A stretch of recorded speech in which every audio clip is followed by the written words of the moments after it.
কুরবানির প্রসঙ্গটা আসলেই আমাদের স্মৃতির মানসপটে আমাদের ইব্রাহিম আলাইহিস সালাম এবং ইসমাইল আলাইহিস সালামের যে কুরবানি, ওনাদের যে আত্মত্যাগ, এই দৃশ্যপটটি কিন্তু আমাদের চোখের সামনে ভেসে ওঠে। আমরা জানি যে ইব্রাহিম আলাইহিস সালাম আল্লাহ তাআলা সন্তুষ্টির জন্য স্বীয় পুত্র ইসমাইল আলাইহিস সালামকে কুরবানি করতে চেয়েছিলেন, এবং সেই প্রসঙ্গ থেকেই কিন্তু আমরা প্রতি বছর জিলহজের 10 তারিখে কুরবানি করে থাকি। এবং এই দৃশ্যটি আল্লাহ তাআলার কাছে এতই ভালো লেগেছিল, এই আত্মত্যাগের দৃশ্যকে আল্লাহ তাআলা স্মরণীয় করে রাখবার জন্য কিয়ামত পর্যন্ত সব বিশ্বাসীদের জন্য এই জিলহজের একই টাইমে, জিলহজের 10 তারিখে কুরবানি করাটাকে আল্লাহ তাআলা আমাদের উপর অবধারিত করে দিয়েছেন। এই বিষয়টি সূরাতুস সাফফাতের 105 নম্বর আয়াতে আল্লাহ তাআলা এভাবে ইরশাদ করছেন, ফালাম্মা বালাগা মাআহু সা'য়া ক্বালা ইয়া বুনাইয়া ইন্নী আরা ফিল মানামি আন্নী আযবাহুক ফানজুর মাযা তারা। অর্থাৎ ইসমাঈল আলাইহিস সালাম যখন একটু বড় হলেন, বাবার সাথে হাঁটতে পারেন, দৌড়াদৌড়ি করতে পারেন, ঠিক তখন ইব্রাহিম আলাইহিস সালাম স্বপ্নে দেখলেন যে তিনি ইসমাঈল আলাইহিস সালামকে কুরবানি করছেন, এবং স্বপ্ন দেখেই তিনি সরাসরি ছেলের সাথে কনসালটেশনে গেলেন, পরামর্শ করলেন যে বাবা, আমি তো স্বপ্নে দেখেছি যে আমি তোমাকে কুরবানি করছি, ফানজুর মাযা তারা, what do you think about it, what's your opinion about it, তোমার মতামত কি সেটা তুমি আমাকে বলো। তখন সাইয়েদনা ইসমাঈল আলাইহিস সালাম অত্যন্ত সাহসিকতার সাথে বলিষ্ঠ একটি জবাব দিয়েছিলেন, সেটাও আল্লাহ তাআলা কোরআনে সরাসরি কোট করেছেন। তিনি বলেছিলেন, ক্বালা ইয়া আবাতি ফাআল মা তু'মার সাতাজিদুনি ইনশাআল্লাহু মিনাস সাবিরিন। অর্থাৎ, হে আমার সম্মানিত পিতা, আপনি যেমনটি স্বপ্নে দেখেছেন, আল্লাহ তাআলা আপনাকে যেমন আদেশ করেছে আপনি ঠিক তেমনটিই করুন, আপনি ভয় পাবেন না, ইনশাআল্লাহ আপনি আমাকে ধৈর্যশীলদের অন্তর্ভুক্ত পাবেন। একটু কি কল্পনা করা যায় যে সাইয়েদনা ইসমাঈল আলাইহিস সালাম ছোট্ট শিশু, তিনি যখন শুনলেন যে বাবা তাকে কুরবানি করবে, জবাই করবে, তার প্রত্যুত্তরে তিনি বলেছিলেন, বাবা, আমি ভয় পাচ্ছি না, আমি আপনাকে নিয়ে চিন্তিত, আপনি ভয় পাবেন না, বরং আপনি যা আদিষ্ট হয়েছেন আপনি তাই করেন। কারণ নবীরা যখন স্বপ্নে কিছু দেখে, সেটা সাধারণ মানুষের মতো স্বপ্ন নয়, সেটা ওহী, সেটা আল্লাহর পক্ষ থেকে আদেশ। তো আপনি আমাকে ধৈর্যশীল পাবেন, আপনি ভয় পাবেন না। সাইয়েদনা ইব্রাহিম আলাইহিস সালাম ইসমাঈল আলাইহিস সালামকে কুরবানি করতে শুরু করলেন, জবাই করতে শুরু করলেন। আল্লাহ তাআলার কাছে দৃশ্যটি এত ভালো লাগলো, আল্লাহ তাআলা সাইয়েদনা জিবরাইল আলাইহিস সালামকে দিয়ে জান্নাত থেকে একটি বকরি বা মেষ পাঠিয়ে দিলেন। সাইয়েদনা ইসমাঈল আলাইহিস সালামকে ছুরির নিচ থেকে সরিয়ে ফেলা হলো, আর সেখানে ইসমাঈল আলাইহিস সালামের পরিবর্তে একটি জান্নাত থেকে আনা বকরি বা ছাগলকে সেখানে কুরবানি করা হলো। আল্লাহ তাআলা বললেন, কদ সাদ্দাকতা রুইয়া, ইব্রাহিম, তুমি তো তোমার স্বপ্নকে সত্যায়ন করেছো, বাস্তবে রূপান্তরিত করেছো, তুমি তো এই কঠিন পরীক্ষায় সফলতার সাথে উত্তীর্ণ হয়েছ। সাইয়েদনা ইব্রাহিম আলাইহিস সালাম পরীক্ষায় উত্তীর্ণ হলেন, এবং বাপ বেটার এই দৃশ্যায়নটি আল্লাহ তাআলার কাছে এত ভালো লেগেছে, আরশের উপর থেকে আল্লাহ তাআলা এত পছন্দ করেছেন ওনাদের স্যাক্রিফাইসকে, কুরবানিকে, কিয়ামত পর্যন্ত আমরাও যাতে কুরবানি করি, আল্লাহ তাআলা আমাদের জন্য এটাকে অবধারিত করে দিয়েছেন। সম্মানিত, শুধু এখানে আমাদের জন্য সবচেয়ে বড় যে শিক্ষণীয় বিষয়, সেটি হচ্ছে সাইয়েদনা ইব্রাহিম আলাইহিস সালামের ঔরসে যখন ইসমাঈল আলাইহিস সালাম আসে, তখন তাফসীর এসেছে ইব্রাহিম আলাইহিস সালামের বয়স ছিল 86 বছর। Could you imagine that? 86 বছর বয়সে যখন একটা সন্তান আল্লাহ তাআলা ওনাকে দান করলেন, আল্লাহ তাআলা বললেন যে সেই সন্তানকে তুমি জবাই করো। আমরা অনেক দম্পতির কথা জানি, তাদের সন্তান হয় না, 15 বছর, 20 বছর, 25 বছর পর অনেক সময় তাদের সন্তান হয়। সেই সন্তানটাকে তারা কত পছন্দ করে, সেই বাচ্চাটাকে তারা কত আদর করে। তো 86 বছর বয়সে আল্লাহ তাআলা ইসমাঈল আলাইহিস সালামকে দান করেছিলেন। এই আদরের সন্তানটাকে আল্লাহ তাআলা বলেন, তুমি কুরবানি করো।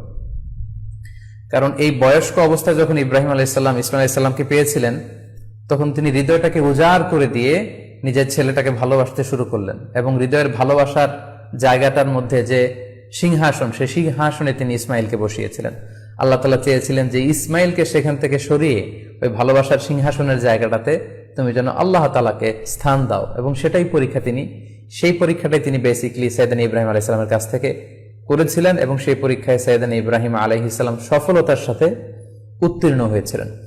অর্থাৎ আল্লাহ চেয়েছিলেন যে তোমার হৃদয়ের ভালোবাসার সবচাইতে বড় জায়গাটা হচ্ছে ইসমাঈলের, তোমার পুরো হৃদয়টা জুড়ে আছে ইসমাঈল। আমি চাই তুমি আমার সন্তুষ্টির জন্য এই ইসমাঈলকে বিলিয়ে দাও, এই ইসমাঈলকে কুরবানি করে দাও। সম্মানিত, শুধু এই স্টোরিটা থেকে আমাদের জন্য শিক্ষা হচ্ছে যে সাইয়েদনা ইব্রাহিম আলাইহিস সালামের হৃদয়ের সবচাইতে পছন্দনীয় বিষয়টা ছিল ইসমাঈল। তিনি ইসমাঈল আলাইহিস সালামকে, নিজের ছেলেকে বেশি পছন্দ করতেন। ইব্রাহিম আলাইহিস সালামের হৃদয়ে যেমনি ইসমাঈল ছিল, আমাদের প্রত্যেকের হৃদয়ে কিন্তু এরকম এক একটা ইসমাঈল আছে।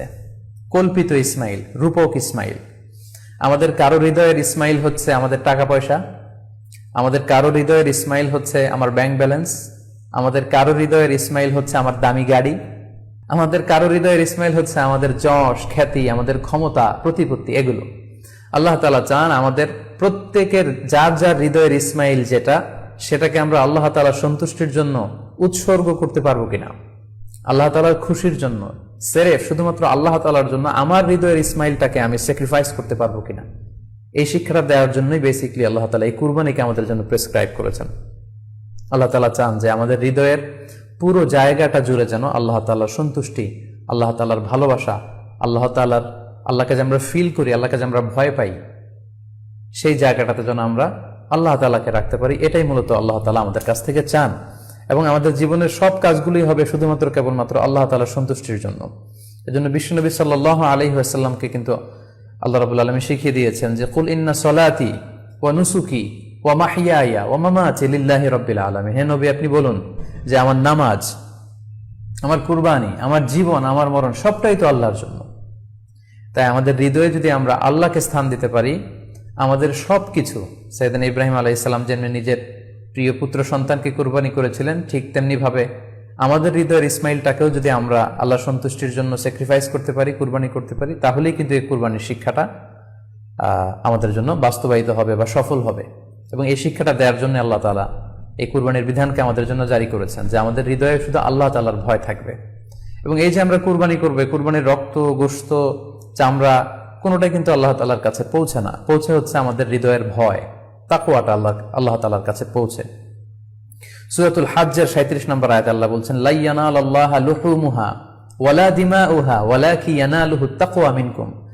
এই কুরবানির রক্ত, কুরবানির গোশত, এগুলো তো আল্লাহর কাছে পৌঁছে না, আল্লাহর কাছে পৌঁছে হচ্ছে তোমাদের তাকওয়া।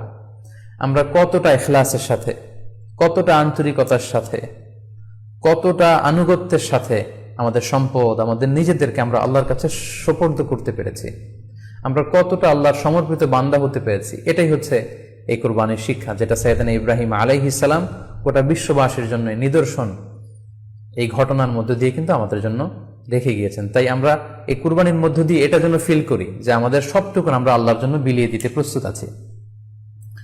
সম্মানিত, শুধু এই কুরবানির দিনে ইয়ামুন নাহারে বা 10 জিলহজে আমরা যে কুরবানি উদযাপন করবো, ঈদুল আজহা উদযাপন করব, এই দিনের সবচাইতে প্রিয় আমল হচ্ছে আল্লাহ তাআলার কাছে পশু জবাই করে, যেটা আমরা বলেছি ইব্রাহিম আলাইহিস সালামের সেই ঘটনার, সেই দৃশ্যায়নের পুনরাবৃত্তি আল্লাহ তাআলা সেটা দেখতে চান।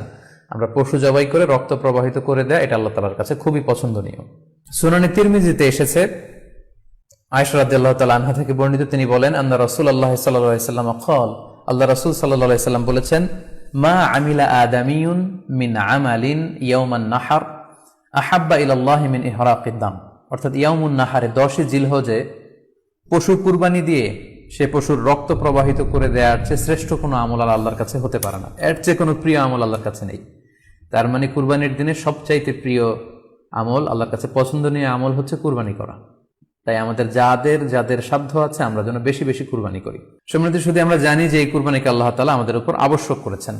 কুরবানির হুকুম সম্পর্কে যদি বলি তাহলে বলবো যে এটা ওয়াজিব হানাফি স্কুল অফ থট অনুযায়ী, কিন্তু অন্যান্য মাযহাবে এটাকে সুন্নাতে মুআক্কাদা বলা হয়েছে।